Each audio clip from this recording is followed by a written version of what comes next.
2017년도로 출발한 지가 얼마 안 됐는데 벌써 한 주가 지났습니다. 두 주를 지금 두 주째 맞이하고 있습니다. 또 우리가 2017년도 끝자락에서는 벌써 이렇게 빨리 1년이 흘렀나 이렇게 또 우리가 생각할 수 있겠죠. 그러기 위해서는 우리가 1년을 잘 마무리될 시점에서 후회하지 않고 정말 내가 잘 살았다 그래도 내가 하나님 뜻대로 살려고 발버둥을 쳤다 이런 그런 생각들을 좀 가질 수 있는 그런 시간들이 되었으면 좋겠습니다. 시간은 정말 굉장히 파스트하게 빨리 흐른 것 같습니다. 오늘부터 이제 룻기를 3개월 동안 함께 나누게 되는데 우리가 이 말씀을 통해서 주제는 3개월 동안 주제가 함께하는 그리스도인입니다. 함께 우리가 어떻게 함께 해야 될 것인가 그런 주제를 가지고 룻기 말씀을 쭉 보겠습니다. 룻기는 4장까지 있습니다. 그러니까 여러분들이 룻기를 하루에도 몇 번씩 읽을 수 있는 그런 부담이 없는 그런 짧은 말씀이니까 이번 기회에 룻기를 확실하게 좀 잘 읽고 은혜를 받았으면 좋겠습니다. 또한 이 룻기는 읽기에도 참 편리합니다. 굉장히 재미있게 스토리가 아주 재미있게 전개가 되고 있습니다. 그러니까 전혀 지루함 없이 한번 붙잡으면 끝까지 읽을 수 있는 그런 아주 재밌는 그 스토리를 계속적으로 이어지고 있으니까 여러분들이 계속 이 말씀을 놓지 말고 계속적으로 함께 읽었으면 좋겠습니다. 예수 믿는 여러분들이 예수를 믿고 우리는 다 그 그리스도 안에서 하나님의 언약이 안에 있는 그 참 축복받은 우리 백성들입니다. 우리 예수 믿는 사람들이 이 세상을 살아갈 때 잘 살아가는 방법이 여러 가지가 있어요. 여러 가지가 있는데 그 중에 하나를 여러분들에게 소개하려고 하고 있습니다. 여러분들이 세상을 살아갈 때 정말 하나님의 기쁨이 되고 하나님이 좋아하는 그런 방법대로 살아갈 수 있는 방법 중에 하나가 세상을 분별하는 겁니다. 분별을 하고 살아가는 겁니다. 이것을 내가 해서는 되는가 하지 말아야 되는가, 또한 이걸 먹어서 좋은가 이거 먹으면 좋지 않는 건가, 이걸 분별을 하면 참 좋습니다. 이런 분별력을 하면 우리 영적인 것뿐만 아니라 우리의 육체까지도 그 분별을 통해서 굉장히 강건해질 수가 있습니다. 뿐만 아니라 우리가 머물러야 할 자리, 또 머물러서 되지 않는 자리, 그것을 잘 분별한다면 여러분들이 아주 좋은 신앙인으로 업그레이드가 될 수가 있습니다. 여러분들 우리가 다 그렇잖아요. 내 신앙이 좀 더 성장했으면 좋겠다. 예수를 믿는다면 그런 소망들이 다 있습니다. 그런데 그 업그레이드 하는 방법을 구체적으로 우리가 좀 접근해야 되는 게 중에 하나가 이 분별력입니다. 이 분별력을 가지면 여러분들이 영혼에 굉장히 유익함이 주어집니다. 그래서 이 분별력에 의해서 분별력을 잘하고 가느냐, 분별하지 못하고 그냥 무작위로 살아가느냐, 여기에 의해서 여러분들의 신앙의 모습이 완전히 차이가 나게 되어 있습니다. 여러분 삶 속에 항상 분별력을 가지고 살아가시길 바랍니다. 그러면 여러분들은 놀랍게 달라지는 신앙의 성숙한 신앙인으로 이렇게 올라갈 수가 있습니다. 이런 사실들을 사도 바울은 너무 잘 알고 있었어요. 이 분별력을 잘 해야만 우리가 신앙으로 잘 성장되고, 신앙이 성장됨으로 인해서 그 성장의 열매가 하나님을 기쁘시게 하는 것들이에요. 하나님의 영광을 돌릴 수 있는 것들이죠. 그랬을 때 이런 사실들을 사도 바울이 잘 알고 있었습니다. 그래서 사도 바울은 로마서 12장 2절에서 이렇게 얘기하고 있습니다. 한번 읽어보겠습니다. 자, 시작. 너희는 이 세대를 본받지 말고 오직 마음을 새롭게 함으로 변화를 받아 하나님의 선하시고 기뻐하시고 온전한 뜻이 무엇인지 분별하도록 하라.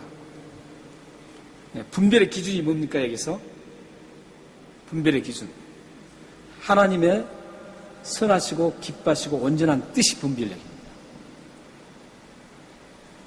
여러분들이 먹는 것도 하는 일도 또 머물러야 할 그 장소도, 이곳이 바로 내가 머무르는 이곳이 하나님의 선하시고 기뻐하신 그 뜻이 여기에 있는가?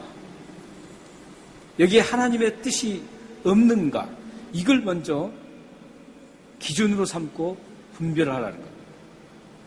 이런 분별력을 여러분들이 가지시고 먹고 여러분들이 일을 하고 또 여러분들이 머물고 이런 일들을 한다면 하나님이 정말 거기에서 하나님이 기쁘시고 선하신 뜻을 따라서 여러분들이 머물고 먹고 또 일을 한다면 하나님이 정말 좋아하실 겁니다.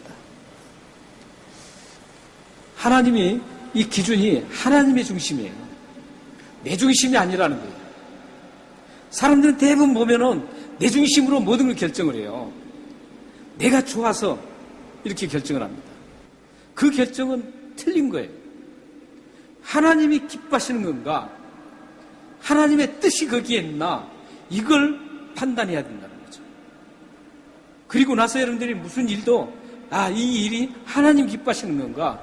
하나님의 뜻인가? 이것부터 먼저 판단을 해야 돼요. 분별을 해야 돼요. 분별을 하고 그 일을 추진하고 그 일을 해야 합니다.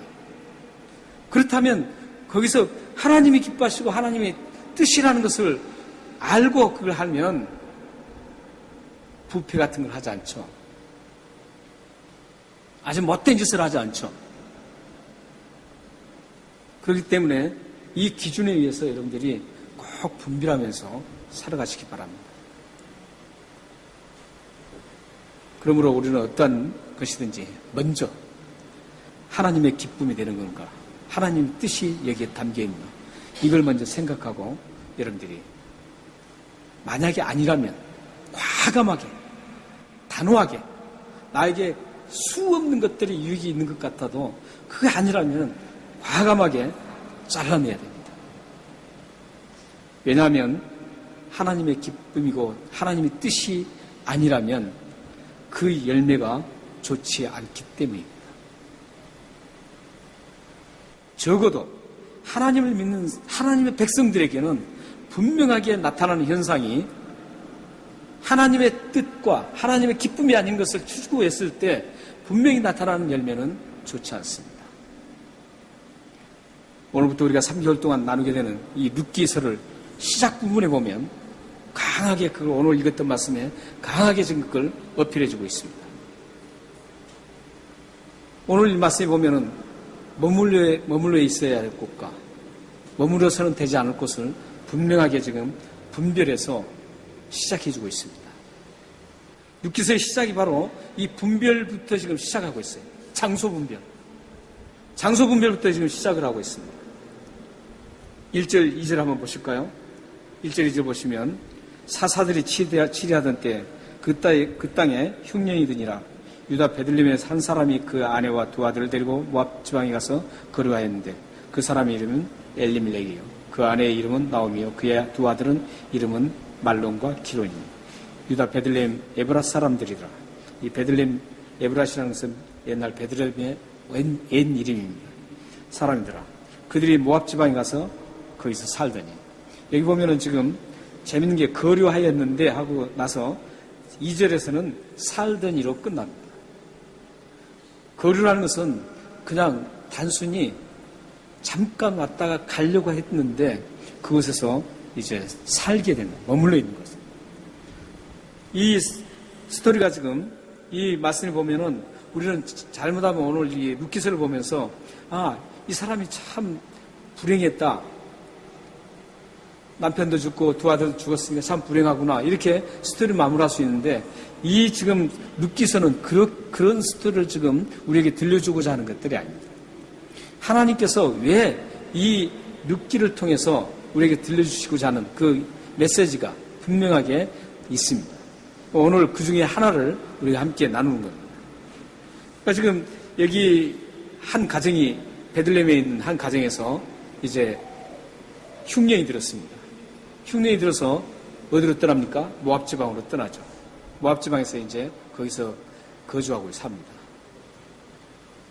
거기서 사는데 그 모압 지방, 베들레헴에서 모압 지방까지는 약 130km라고 합니다. 그러니까 그렇게 멀지 않죠. 130km면 지금 같으면 뭐 차로 130km면은 뭐 얼마 안 가서 금방 도착할 수가 있죠. 근데 당시에는 상당히 머는 게 멀죠. 그리고 가정이 함께 이동하려고 하니까 좀 멀리 상당한 기간이 걸렸겠죠. 그래서 그런 거 다 감안하면 약 5일 정도에 이제 베들레헴을 떠나서 모압에 정착하게 됩니다. 가족을 일구고 모압 땅으로 갔던 그 가장의 이름이 누굽니까? 엘리멜렉. 엘리라는 것은 하나님이란 뜻이고 멜렉이라는 것은 왕이란 뜻입니다. 그래서 엘리멜렉의 이름의 뜻은 하나님은 왕이시다 이런 뜻입니다. 굉장히 이름 좋지 않습니까? 이름이 좋아요. 그리고 부인의 이름이 누굽니까? 나오미. 큰아들의 이름이 누구죠? 말론. 작은아들의 이름이 누굽니까? 기련. 이름에는 지금 자세히 기록하는 이유가 있죠. 근데 그것은 다음에 이렇게 좀 생각을 하고요. 여기서 지금 그 가족들이 흉년이 들어서 지금 고국을 떠나서 다른 나라로 이주를 했습니다.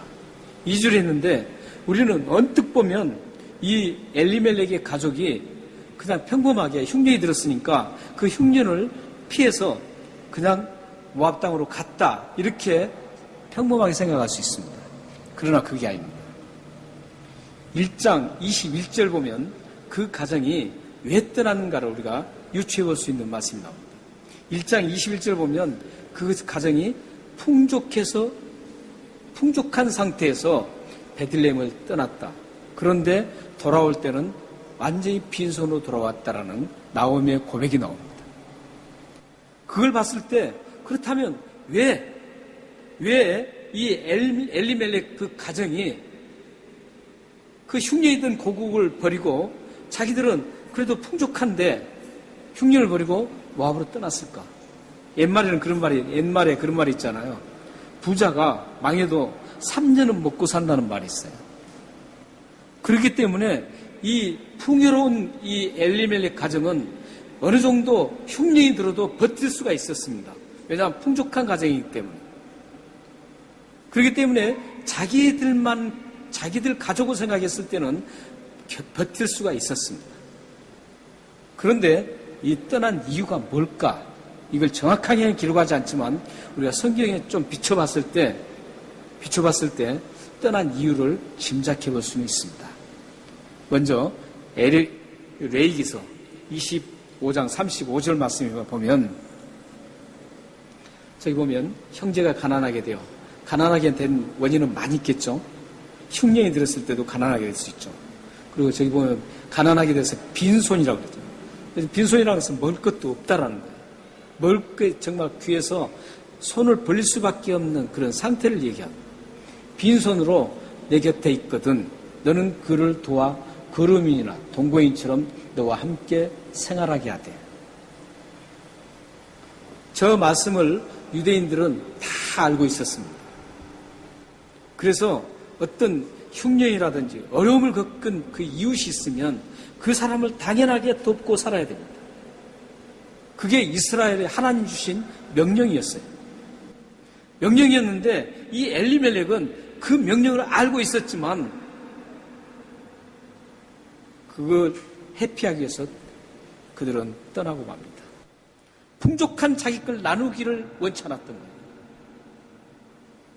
풍족한 자기 자신이 가지고 있던 것, 그걸 옆에 사람들과 함께 나눠주고 함께 고생하면서 함께 먹는 그것보다는 우리 가족만 챙기는 거예요. 우리 가족만 딱 챙겨서 우리 가족이 혹시라도 흉년이 길어지면 어떻게 될까? 흉년이 길어졌을 때는 어떻게 되겠어요? 우리 가족까지도 다른 나눠줬기 때문에 그 흉년이 길어질수록 가족들도 이제 먹을 게 없어서 고생하는 거죠. 뻔한 거죠.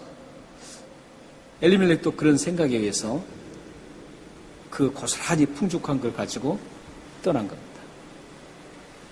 떠났어요.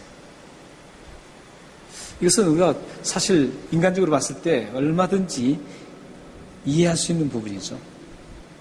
그렇잖아요? 우리 가족이 흉년이 길어져서 계속적으로 길어졌는데 좀 처음에는 괜찮았는데 다음에 막 먹고 살 걸 궁하게 되면 가장으로서, 엘리멜렉 가장으로서 가슴이 아플 거 아닙니까? 아이들까지 있는데. 그래서 그걸 탈피하기 위해서 그는 단호하게 짐을 싸서 자기 가진 모든 것을 거머쥐고 모압 땅으로 갔습니다. 모압 땅은 어떤 곳입니까? 모압 땅은 성경에 보면 하나님의 총회에 들어올 수 없는 사람들이 모인 곳이었습니다. 하나님의 총회에 들어올 수 없다는 것은 뭐냐면 하나님의 백성, 언약 백성이 그곳에 가서 섞일 수가 없다라는 그런 의미예요. 그런데 그는 모압 땅으로 단호하게 갑니다. 가서 거기서 우리가 가진 것들을 흉년이 넘길 때까지 살 거라고 거류하였는 데는 그런 의미입니다. 흉년이 지나면 빨리 다시 가자, 이런 뜻으로 지금 거류를 하고 있습니다. 그렇게 지금 생각하는 거예요. 또 하나가 더 심각한 문제가 있습니다. 이 엘리멜렉이 떠날 수밖에 없었던 그런 더 심각한 것은 그 아들 이름 속에서 우리는 파악해 볼 수가 있어요. 아들 이름 말론이라는 뜻은 병이 들었다는 뜻입니다. 그리고 기론이라는 뜻은 허약하다, 이런 뜻입니다. 그렇기 때문에 이 자녀들이 이 베들레헴에 살 때에도 이 자녀들이 태어날 때부터 막 병치를 했던 것 같아요. 큰아들, 장남이. 그리고 작은 아들은 굉장히 허약했던 것 같아요. 자, 그걸 한번 생각해 보세요. 그러면 흉년이 들었을 때 내 걸 다 나눠주고 같이 먹다가 그 자녀들, 병든 자녀, 허약한 자녀는 치명적이에요. 치명적이에요. 그렇잖아요? 만약에 여러분 자녀가 그렇게 병들고 항상 병치리만 하고 굉장히 허약해요. 비실비실해요. 그런데 그 자녀가 먹지 못하고 그러면 얼마나 가슴 아프겠어요. 이건 부모로서는 당연한 겁니다. 그래서 엘리멜렉이 베들레헴을 떠나서 모압으로 가는 것은 우리가 비판할 건 못 돼요. 그런 의미에서는. 이건 당연하게 인간이라면 다 그렇게 생각할 수밖에 없는 그런 일이에요. 비판할 수 없어요. 저도 여러분들도 모두 비판할 수가 없어요. 그런데 어떤 분들은 막 비판을 해요. 비판하는 이유는 그런 의미에서 비판하면 안 돼요. 엘리멜렉이 떠났던 그 이유 중에 그가 떠나는 것은 비판을 받아야 될 것이 있습니다. 비판을 받을 것은 단순히 육신의 문제였다라는, 정말 그가 영적으로 모압 땅에 가면 내 영이 더욱더 하나님을 바라볼 수 있고 하나님과 더 긴밀한 관계를 가질 수 있는 곳이었다면 비판해서는 안 됩니다. 더 하나님과 영적 깊이를 가질 수 있는 곳이라면 우리는 얼마든지 갈 수 있습니다.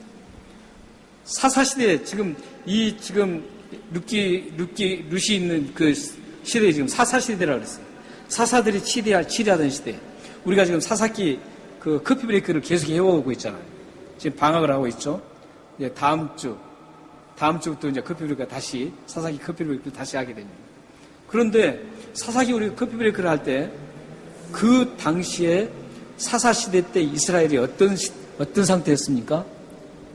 그들이 어떤 상태였냐면 하나님을 다 잊어버렸어요.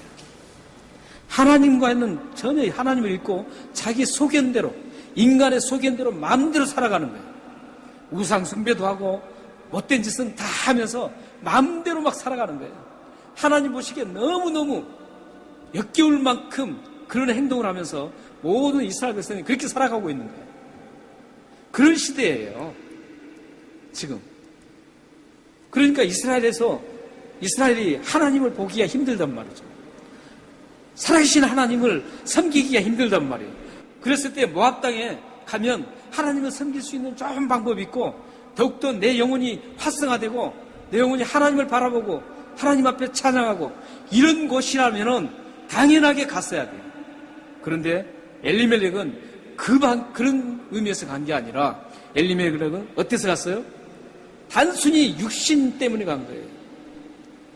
육체의 모든 것에 문제가 다 육체에 초점이 맞춰져 있어요. 그렇기 때문에 엘리멜렉이 문제가 된 거예요. 자, 그랬을 때 그 결과가 어떻게 나오는가요?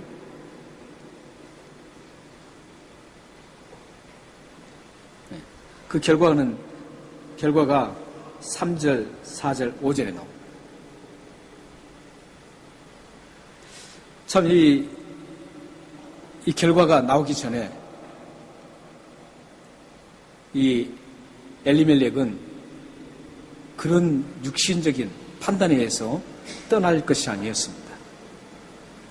영원한 생명이신 하나님을 왕으로 섬기는 그 이름을 가진 그 엘리멜렉이 영원한 생명에는 관심이 없었습니다. 하나님이 왕이시라는 것에는 관심이 없었습니다. 오직 육신의 양식에 온통 집중되어 있습니다. 요즘은 하나님을 믿는다고 하는 분들 중에서도 의외로 엘리멜렉과 같은 사람들이 참 많습니다.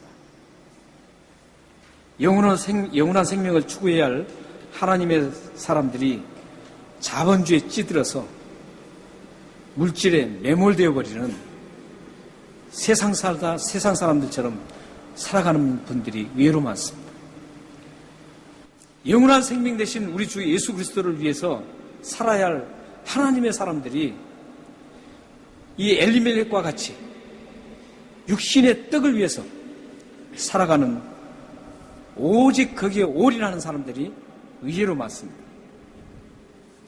영원한 생명을 무시하고 육신의 생명을 위해 올인한 열매가 어떻게 됩니까? 3절, 5절 한번 보겠습니다. 나오미의 남편 엘리멜렉이 죽고 나오미와 그의 두 아들이 남았으며 그들은 모압 여자 중에서 그들의 아내를 맞이하였는데 하나의 이름은 오르바요 하나의 이름은 누시더라. 그들이 거기에 거주한 지 10년쯤에 말론과 기론 두 사람이 다 죽고 그 애는 두 아들과 남편의 뒤에 남았더라. 육신을 쫓는 그 결과였습니다. 하나님의 백성이 육신을 쫓았을 때 일어나는 현상입니다. 하나님의 사람들이 아닌 사람들은 관계없습니다. 잘 될 수도 있어요. 제가 항상 말씀드리잖아요. 하나님의 사람들은 하나님 앞에 징계를 맞을 때 두 가지라고 그랬지 않습니까? 하나는 하나님이 연단하기 위해서 징계를 주시고 하나는 잘못을 위해서 주신다 그랬습니다. 그랬을 때 해결 방법은 연단하기 위해서 하나님 사람으로 그릇을 참 늘려서 하나님의 영광을 더 크게 드러내기 위해서 하나님께서 어려움을 주고 힘들게 하는 그 연단은 참으면 된다 그랬어요. 인내가 필요하다고 했습니다. 그런데 만약에 내가 잘못해서 지금 엘리멜렉처럼 자기의 있어야 할 장소와 없어야 할 장소를 가리지 않고 그냥 가서 잘못했을 때 일어나는 그 상황은 그런 징계는 어떻게 해야 된다 그래요? 회개를 해야 됩니다. 돌이켜야 됩니다. 돌이키는 방법이에요. 지금 엘리멜렉도 만약에 갔을 때 지금 먼저 남편이 죽잖아. 엘리멜렉 자신이 죽어요. 그러면 그때라도 나오미와 그 식구들이 하나님께서는 왜 이렇게 여기 왔었는데 징계를 하시는가? 이거 생각하고 곧장 컴백했어야 돼요. 돌아갔어야 돼요. 언약의 땅, 약속의 땅으로 돌아갔어야 됩니다. 하나님이 약속하셨던 그 땅으로 다시 갔어야 돼요. 그런데 가지 않고 어떻게 합니까? 거기서 모압 여인과 결혼까지 시킵니다. 두 아들. 그리고 그곳에서 10년을 더 삽니다. 그때 또 어떤 일이 또 제2의 징계가 이루어지죠. 어떤 징계입니까? 두 아들마저도 죽습니다. 열매가 이렇게 지금 거둬집니다. 그래서 여러분들이 잘못했을 때 머물러야 될 곳 머무르지 않았을 때 빨리 돌이키셔야 돼요. 하나님 앞에. 예수 믿는 사람들에게 해당되는 거예요. 하나님의 사람들에게 해당되는 겁니다. 그리고 여러분들에게 힘든 일이 있고 어려운 일이 있으면 그러니까 먼저 판단해야 할 게 이게 하나님 나를 연단하기 위해서 그러시는가 아니면 내가 잘못해서 그러는가 이것부터 먼저 판단해야만 결론이 날 수 있겠죠. 해결이 될 수 있는 거예요. 근데 그 판단마저도 않고 그냥 있으면 안 되는 거죠. 그래서 그 판단에 의해서 내가 잘못한 게 있으면 그걸 하나님 앞에 회개하고 돌이키는 거예요. 그리고 그렇지 않을 때는 더 큰 그릇으로 만들려고 하는 하나님의 뜻이 있다면 그곳에서 묵묵히 기도하면서 나에게 참을 수 있는 힘을 주십시오 하고 하나님 앞에 기도하시는 거예요. 지금 이 엘리멜렉 가족은 하나님이 1차 징계를 했는데 불구하고 끝까지 버티는 거예요. 버티니까 두 아들마저도 하나님께서 데려가십니다. 이들은 지금 있어야 할 머물 장소가 아니었어요. 모압은 하나님의 언약 백성이 갈 수 있는 곳이 아니었어요. 아무리 험난한 곳이라 그래도, 아무리 어려운 곳이라 그래도 그 베들레헴은 하나님이 약속하신 약속의 땅이었어요. 그 약속의 땅에서 어떤 관계를 맺고 하나님 앞에 용서를 구하고 그것에서 하나님을 찾고 그렇게 했어야 돼요. 그런데 그들은 끝까지 버티는 거죠. 엘리멜렉은 베들레헴이라는 뜻이 무슨 뜻인 줄 아시죠? 생명의 떡이라는 뜻입니다. 떡집이라는 뜻입니다. 그곳에서 예수 그리스도가 태어납니다. 이미 예수 그리스도가 태어나시기 전에 시편에는 이미 이 베들레헴의 떡집에서 예수님이 태어나실 거라는 것을 예언했습니다. 다른 성경에도 몇 군데가 나와요. 이 베들레헴에서 예수님이 태어날 거라는 메시아가, 이 세상을 구원할 생명 되시는 예수님, 십자가에 죽으셔서 우리의 모든 죄를 용서하시고 우리에게 영원한 생명을 주실 그 예수 그리스도가 이 베들레헴에서 태어나실 거라는 것을 예수님이 태어나기 전 2000년 전에 예언을 했습니다. 예언을 했어요. 그곳이 바로 지금 엘리멜렉이 살았던 동네예요. 베들레헴. 생명의 떡이 있는 곳 장소였어요. 거기가. 영원한 생명의 떡이 그곳에서 탄생하는, 거기서 메시아가 일어나는 그런 장소였는데 그 장소를 몰랐어요. 그러므로 엘리멜렉은 생명의 떡집을 떠나지 말았어야 했어요. 하나님이 너희와 함께 하시겠다고 하셨던 그 언약의 땅 베들레헴을 떠나지 말았어야 합니다. 하나님이 약속하셨던 그 축복의 땅, 언젠가는 하나님께서 함께 해주시기 때문에 언젠가는 다시 축복이 오는 그 땅에서 머물렀어야 했습니다. 어떤 어려움과 힘든 일이 있어도 하나님이 계신 곳에 머물러 있어야 했습니다. 그리고 그는 하나님의 백성들과 함께 했어야 합니다. 하나님이 함께 하신다는 약속을 믿고 어떤 그 자리에 꼭 있어야 했습니다. 엘리멜렉이 언약의 땅 베들레헴에 머물러 있었다면 주위 사람들에게 도움을 줄 수 있는, 도움을 주면서 하나님이 주시는 그 평강을 누리며 살았을 것입니다. 하나님이 함께하는 생명의 땅에 만약에 머물러 있었다면 병치레 했던 아들, 또한 허약한 아들이 건강에 회복되어서 하나님의 놀랍고 위대한 하나님의 그 손길들을 경험했을 것입니다. 그럼에도 불구하고 그들은 인간적인 육신의 생각으로 그들은 걱정 때문에 떠났습니다. 하나님이 함께 한다는 것을 믿지 못했습니다. 여러분들이 어디 있든지 하나님이 함께 하십니다. 여러분들은 지금까지 어떤 삶을 살아오고 있었습니까? 힘들고 어려웠을 때 그 자리를 빨리 박차고 나가기를 원합니까? 그것이 영적인 것인지 하나님의 뜻인지 그것에 생명의 하나님의 양식이 있는지 이것도 판단하지 않고 내가 힘들고 어려웠을 때 그것을 빨리 탈피하려고 하는 그런 삶을 살아오지 않았습니까? 이제부터 그런 삶을 접으시기를 바랍니다.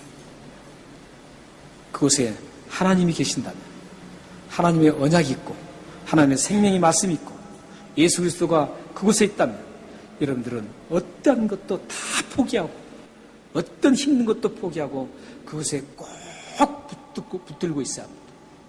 여러분의 마음도 마찬가지입니다. 사랑하는 성도 여러분, 여러분의 삶의 목적이 영원한 생명이신 예수님께 맞춰져 있어야 됩니다. 여러분의 몸과 마음이, 생각이 우리에게 영원한 생명을 주신 예수 그리스도께 향해 있어야 합니다. 사도 바울은 그래서 우리에게 이런 말씀을 던져주고 있습니다. 골로새서 3장 1절 2절 한번 보겠습니다. 함께 읽겠습니다. 시작. 그러므로 너희가 그리스도와 함께 다시 살리심을 받았으면 위의 것을 찾으라. 거기는 그리스도께서 하나님 우편에 앉아 계시느니라. 땅의 것을 생각하지 말라. 네, 여러분들이 지금 살아오시면서 만약에 땅의 것에 집착하고 육신의 것을 집착했다, 이 순간 다 그것을 버리시면 좋겠습니다. 하나님 앞에 여러분들이 위의 것을 생각하고 예수 그리스도를 생각하면서 여러분들이 사신다면 여러분들이 그 있는 장소가 아무리 험난하고 험굽고 힘든 장소일지라도 분명히 하나님께서, 살아계신 하나님, 못할 것이 없는 하나님께서 그것을 커다랗게 축복의 장소로 바꿔주실 것입니다. 여러분들이 만약에 내가 아픔과 힘들고 어렵고 그런 곳이 있을지라도 그곳에서 그 장소를 회피할 게 아니라 하나님을 꼭 붙잡고 생명 되신 그 하나님만을 나의 주님으로 붙잡고 끝까지 놓지 않고 여러분들이 하나님을 매달리는, 그리고 주위에 있는 모든 사람들과 함께 머물러 있다면 여러분들은 분명히 하나님의 위대한 손길을 경험하게 될 것입니다. 피하면 경험하지 못합니다. 도망가면 오히려 커다란 잘못된 열매만을 거둘 수 있습니다. 사랑하는 여러분의 삶에 2017년도 이제 많이 남았지 않습니까? 이 삶에 여러분들이 항상 초점을 예수 그리스도에게 두고 하나님에게 두고 갈아가신다면 육신에 아무리 힘들고 어려운 것이 있을지라도 하나님은 그것을 극복하게 만들고 결국은 하나님께서는 축복의 장소로 뒤바꿔 주실 것을 확신합니다. 그런 경험을 2017년도에 하는 여러분들 모두가 되시길 주님의 이름으로 축원합니다. 기도하겠습니다.